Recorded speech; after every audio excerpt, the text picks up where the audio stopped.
নিয়ে নিয়েছি একটা কাঁচা আম। এবার কাঁচা আমটাকে আমি ভালো করে এপিট ওপিট করে পুড়িয়ে নেব। এই যে আমার আম পোড়া একদম রেডি। এটাকে আমি সাইডে রেখে নেব। আর শুকনো খোলাতে দিয়ে দেব অল্প পরিমাণে জিরে। জিরেটাকে ভালো করে নেড়ে চেড়ে শুকনো খোলায় লাল লাল করে ভেজে নেব। তারপর এই যে শিলে বেটে নিচ্ছি এটাকে। এটা বেটে নিয়ে আমি মশলাটা তৈরি করে নেব। আর এদিকে আমটাকে আমি খোসা ছাড়িয়ে নিয়েছিলাম, এর মধ্যে দিয়ে দিলাম ঠান্ডা জল।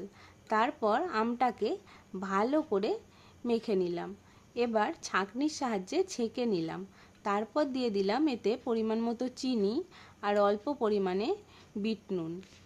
তাহলেই রেডি আমাদের আম পোড়া শরবত। এরপরে আমি এর মধ্যে দিয়ে দেব ওই ভেজে রাখা জিরের মশলাটা। খেতে যা সুস্বাদু হবে, একবার এই গরমে আপনারা বাড়িতে বানিয়ে দেখতেই পারেন।